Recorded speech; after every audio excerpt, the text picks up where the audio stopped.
नमस्कार, times of Swaraj में आप सबों का स्वागत है और मैं हूं संतोष सिंह।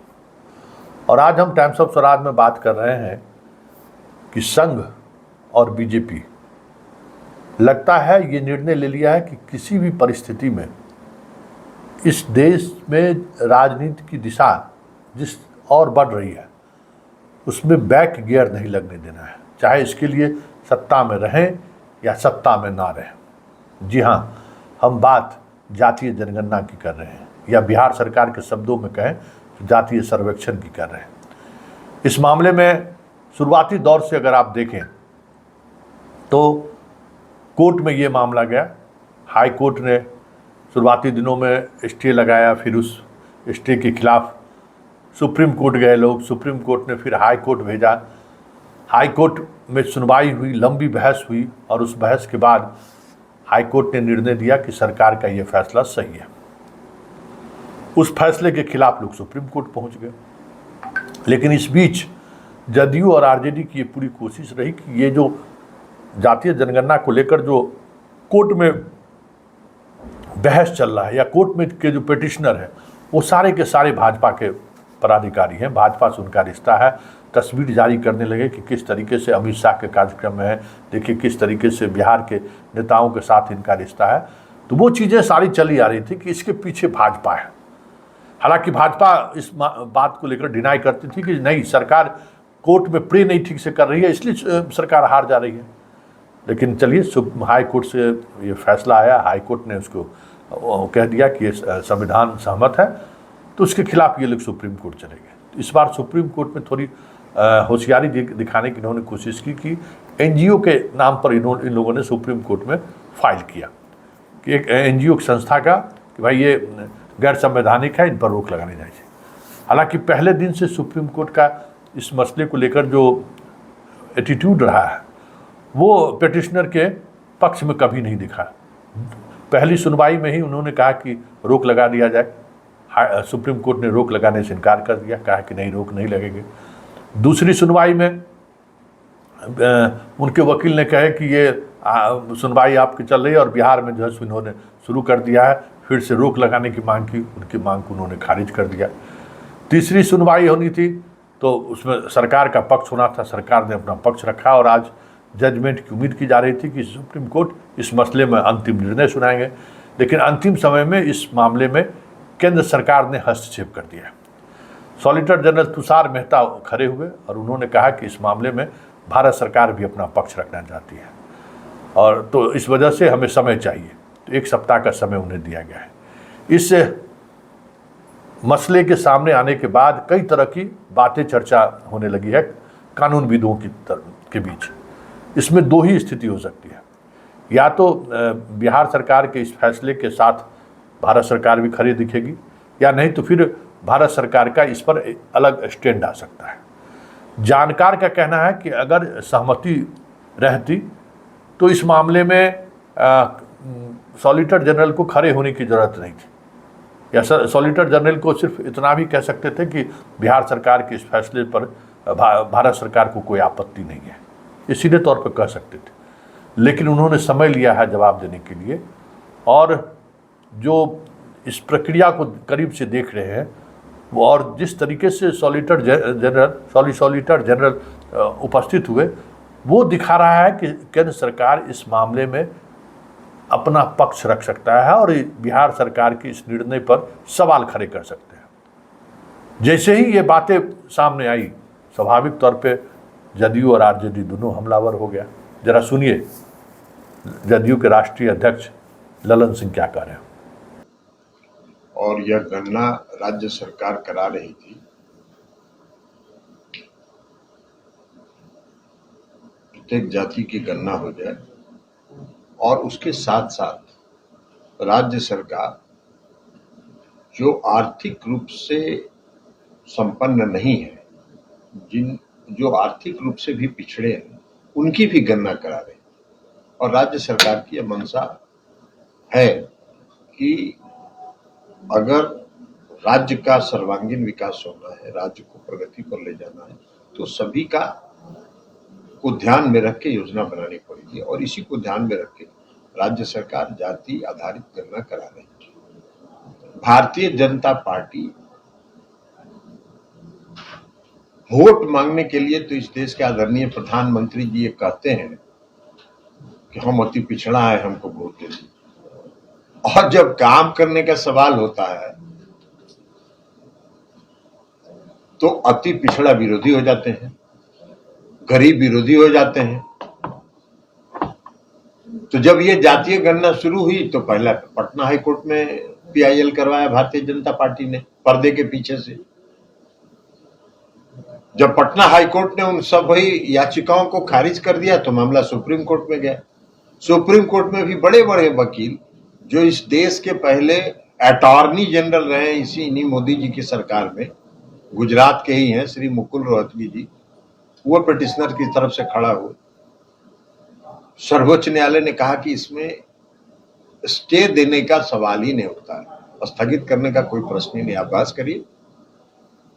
और सुप्रीम कोर्ट ने जो सवाल पूछा माननीय सर्वोच्च न्यायालय ने, वो आप सबों ने देखा। उन्होंने कहा कि भाई इससे आपका कौन सा व्यक्तिगत जो आपकी निजता है उसका हनन हो रहा है। हर आदमी को जानता है कि कौन किस जात का है, आपके पड़ोसी भी जानते हैं, आपके मोहल्ले वाले लोग भी जानते हैं, तो सब जानते ही हैं। तो इसमें कौन आपको आपका निजता का हनन हो रहा है? तो इसलिए कोई सवाल नहीं है। लेकिन खैर ये सब हुआ, सुप्रीम कोर्ट ने कहा कोई स्टे देने का सवाल। आज तो पर्दा के पीछे से जो भारतीय जनता पार्टी खेल कर रही थी वो पर्दा के सामने आ गया, आना पड़ा, उनको मजबूर हो गया। आज सॉलिसिटर जनरल जब सुप्रीम कोर्ट में हाजिर हो गए और सॉलिसिटर जनरल ने कहा कि हमको भी इसमें कुछ कहना है इन पीआईएल पिटिशनर्स के पक्ष में, तो बात खुल गई। तो अब तो यह साबित हो गया कि भारतीय जनता पार्टी गरीब विरोधी है, अति पिछड़ा विरोधी है, आरक्षण विरोधी है, आरक्षण को समाप्त करना चाहती है। ये जितना राग अलापे अब उस राग का कोई असर नहीं होने वाला है। अब पूर्णतः प्रमाणित हो गया कि भारतीय जनता पार्टी इस देश में अति पिछड़ा विरोधी है, गरीब विरोधी है और आरक्षण विरोधी है। ये सारा काम आप सब लोगों ने देखा। नगर निकाय के चुनाव में क्या हुआ, उसमें भी पर्दा के पीछे से भारतीय जनता पार्टी ही थी। हम लोगों ने उस समय भी आरोप लगाया था कि भारतीय जनता पार्टी पर्दे के पीछे से आरक्षण को समाप्त कराने के लिए हाईकोर्ट में आदेश, और फिर जब उसी हाईकोर्ट से आदेश हो गया और हम लोगों ने कहा और माननीय मुख्यमंत्री जी ने कहा कि बिना अति पिछड़ों को आरक्षण के नगर निकाय का चुनाव नहीं होगा, और हुआ अति पिछड़ों के आरक्षण के साथ नगर निकाय का चुनाव हुआ। उसी तरह जातीय गणना पर हो रहा था। तो अब तो आज जो सॉलिसिटर जनरल ने जाके माननीय सर्वोच्च न्यायालय के सामने जो तर्क रखा, उससे अब यह साफ हो गया कि पर्दे के पीछे से भारतीय जनता पार्टी जो खेल कर रही थी, अब उनको खुल के मैदान में अति पिछड़ों के, गरीबों के विरोध में आके खड़ा होना पड़ा है। और वो इनके विरोधी हैं, इस समाज के विरोधी। यही तो बात हम कह रहे हैं, वोट लेने के टाइम में अति पिछड़ा बन जा रहे हैं, और जब हक देने का सवाल आ रहा है तो अति पिछड़ा विरोधी हो जा रहे हैं। और मुख्यमंत्री नीतीश कुमार जी तो उन लोगों का हक दे रहे हैं, गणना करा रहे हैं, और जो आर्थिक रूप से पिछड़े हैं उनकी भी गणना हो रही है। तो इससे ना अपर कास्ट को घाटा है और ना बैकवर्ड क्लास को घाटा है, हर व्यक्ति का गणना हो जाएगा।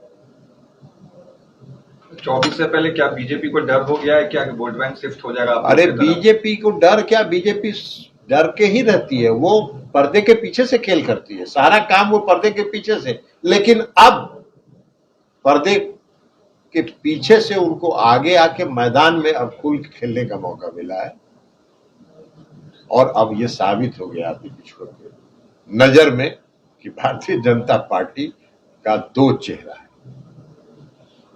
हाथी के दांत दिखाने के और खाने के। और वो खाने के लिए अति पिछड़ा विरोधी है, आरक्षण विरोधी है, आरक्षण को समाप्त करना चाहती है।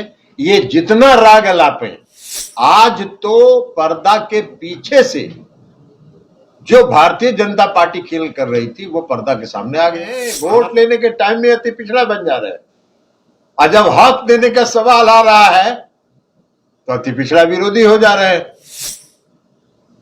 और मुख्यमंत्री नीतीश कुमार जी तो उन लोगों का हक दे रहे हैं, गणना करा रहे हैं। तो आपने सुना कि ललन सिंह क्या क्या कर रहे हैं और अंदाज क्या है। एक तो संविधान बदलने की बात से वैसे ही हंगामा खड़ा है पूरे देश में कि भाई बीजेपी संविधान बदलना चाहती है। नरेंद्र मोदी के जो आर्थिक सलाहकार हैं वो खुल कर कह रहे हैं कि संविधान बदलना चाहिए। इसको लेकर एक जाति आधारित राजनीति करने वाले हवा दे ही रहे हैं कि आरक्षण खत्म हो जाएगा, विधानसभा लोकसभा का आरक्षण खत्म हो जाएगा, नौकरी में आरक्षण खत्म हो जाएगा। ये नए संविधान का मतलब यही है, संघ का यही एजेंडा है। तो फिर दूसरी बात सामने आ गई कि भाई भारत सरकार अब जातीय जनगणना को लेकर अपना पक्ष रखेगी, और अगर पक्ष ये रहता है कि बिहार सरकार का फैसला सही नहीं है, बिहार सरकार ने जो ये निर्णय लिया है ये गैर संवैधानिक है या केंद्र सरकार के कामकाज में दखल है, अगर इस स्टैंड तक चली जाती है केंद्र सरकार, तो ये तय मानिए कि उन्होंने इस तरह के मसलों पर मन बना लिया है कि हमारी सरकार रहे या जाए, हम इस मसले को आगे बढ़ने नहीं देंगे। मतलब जातिवादी जो राजनीति है उस राजनीति को मुकाम तक नहीं पहुंचने देना है, या फिर से उस राजनीति की वापसी नहीं होने देना है। क्योंकि जाति जनगणना को लेकर कांग्रेस का जो स्टैंड है, अन्य राज्यों में भी जिस तरीके से मांग उठनी शुरू हो गई है, उससे भाजपा सहज नहीं है। और उनको पता है कि इस जातीय जनगणना के बाद जो चीज़ें सामने आएंगी वो बीजेपी के इस धर्मवादी राजनीति को प्रभावित कर सकता है। और इसी को देखते हुए बीजेपी इसके खिलाफ पर्दे के पीछे थी, लेकिन आज अब लग रहा है वो सामने आ रही है। देखिए आगे आगे होता है क्या, लेकिन इतना तय है कि बीजेपी जिस तरीके से स्टैंड ले रही है और 2024 के चुनाव में अगर ये मुद्दा नहीं बना तो तय समझिए कि बिहार की इस कोशिश को तो झटका लगेगा ही लगेगा। राष्ट्रीय फलक पर भी सारी चीज़ें बदल जाए, सारी व्यवस्थाएं बदल जाए, संविधान का सारा स्वरूप बदल जाए तो कोई बड़ी बात नहीं होगी। इसलिए 2024 का चुनाव इस देश के लिए निर्णायक चुनाव होगा। ये आज के सुप्रीम कोर्ट में सरकार के वकील की उपस्थिति से साफ दिखने लगा है।